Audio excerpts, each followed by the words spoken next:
अनुवाद आपका last topic रह गया है। तो इसमें आपको याद रखने हैं कारक चिन्ह। कारक चिन्ह से ही आप सेंटेंस को पहचान पाओगे कि आपको उसमें कौन सी विभक्ति लगानी है। जैसे कि आपकी यह प्रथमा विभक्ति का कारक क्या कहलाता है? कर्ता कारक, और उसका चिन्ह होता है ने। जैसे राम ने, ठीक है। द्वितीय विभक्ति का कारक होता है कर्म कारक, जिसका चिन्ह होता है को। ऐसे राम ने सीता को, कुछ भी बोल सकते हैं वाक्य में। तृतीय विभक्ति का कारक होता है करण कारक, और उसका से या उसका कारक चिन्ह होता है के द्वारा। जैसे कि मैंने आपको उत्पद विभक्ति में भी बताया था कि सात के योग में होता है प्रयोग तृतीय विभक्ति में। तो उसके मैं पेन से पत्र लिखता हूँ तो पेन से तो से आ रहा है, मतलब सात के योग में आ रहा है। चतुर्थी विभक्ति का कारक होता है संप्रदान कारक, और उसका कारक चिन्ह होता है के लिए। जैसे मैंने बताया था शिव जी के लिए नमस्कार, तो शिवाय नमः, नमः शिवाय। पंचमी विभक्ति का कारक होता है अपादान कारक, उसका भी कारक चिन्ह से होता है, लेकिन ये आपका होता है अलग अलग होने में। जैसे पेड़ से पत्ता गिरता है। षष्ठी विभक्ति का कारक चिन्ह होता है संबंध कारक, जैसे सीता का पुत्र, राम का भाई। और सप्तमी विभक्ति का कारक होता है अधिकरण में पर। तो इसमें जैसे कि हम पहला वाक्य ले सकते हैं, जैसे मैं बोलूं राम राम खेलता है,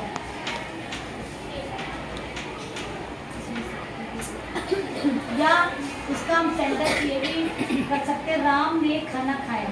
हाँ, ये भी हम ले सकते हैं। तो दो आपके कारक चिन्ह आ जाएंगे, राम ने खाना खाया।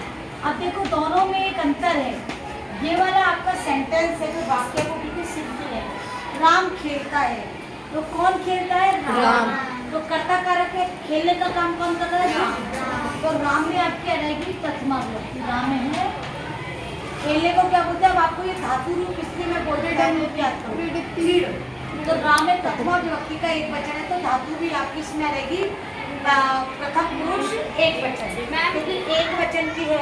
एग्जाम में क्वेश्चन ऐसा आता है कि राम खेलता है, कोई भी वाक्य इसके बाद हमें बताना होता है कि ये कौन सा विभक्ति। कुछ नहीं, केवल संस्कृत में वाक्य बनाना होगा।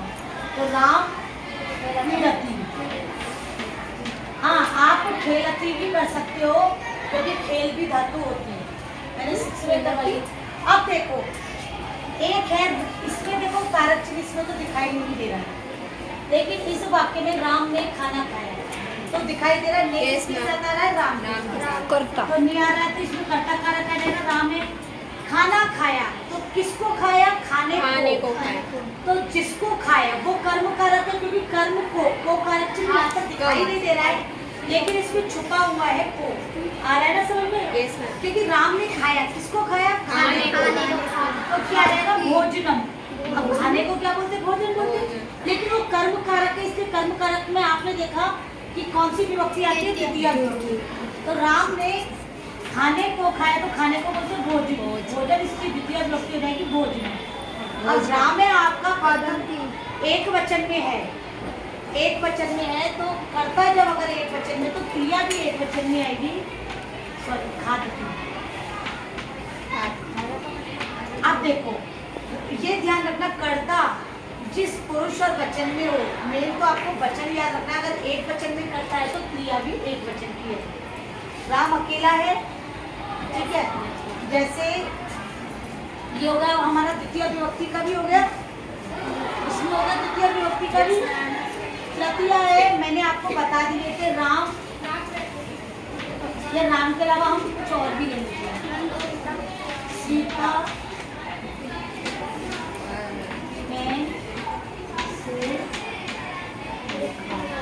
लिखती है। अब देखो आप देखोगे तो पहले तो एक मिनट बीच में नहीं, पहले तो आप देखिए वाक्य पढ़िए, सीता पेन से लिखती है, तो जो काम को करता है वो करता होता है, सब्जेक्ट वही कहलाता है। तो सीता तो है, जब एक है तो वो एक वचन में आएगी, तो सीता आ जाएगा। आकारांत स्त्रीलिंग अगर आपको याद है रमा के या लता के, तो सारे आकारांत स्त्रीलिंग एक जैसे। अब किससे लिख रही है? पेन से या पेन के द्वारा। पेन के साथ लिख रही है ना, तो जिसके साथ कोई कार्य किया जाता है करण। उसमें तृतीया विभक्ति होती है, करण कारक होता है। तो पेन को क्या बोलते हैं संस्कृत में? कलम। और कलम की तृतीया कल में अगर आपको रूप याद है, रामायण होती है, बालकेन होती है, तो पेन की आकारांत इसमें रहता है। ये नपुंसक लिंग में, लेकिन नपुंसक लिंग के रूप तृतीया विभक्ति से लेकर सप्तमी सप्तमी लिंग के रचित करते हैं। केवल प्रथमा विभक्ति द्वितीय विभक्ति अलग होती है। तो कलमेन तो कलमेन का मतलब ही आता है पेन से।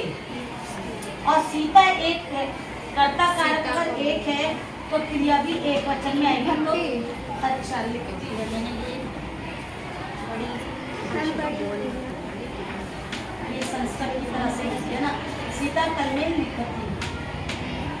आदत संस्कृत में लिखने की है, लिखती। अगर सीता बहुवचन में होता तो लिखती आता। मैं आपको एक बहुवचन का वाक्य बता देती हूँ। जैसे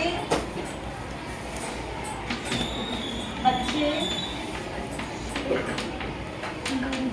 गेंद से खेलते हैं,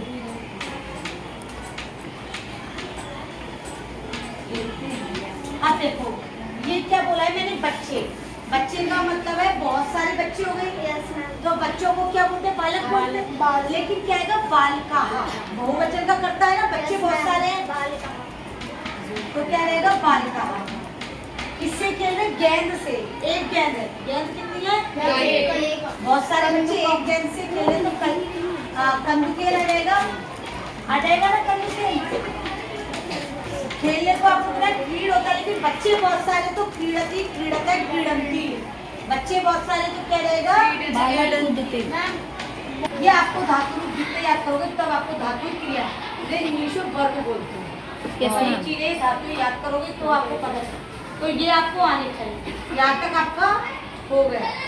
अब अगला है चतुर्थी विभक्ति। मैंने आपको ये कल भी बताया था ऊपर विभक्तियों में के लिए जिसमें आ जाता है, जैसे शिव जी के लिए नमस्कार,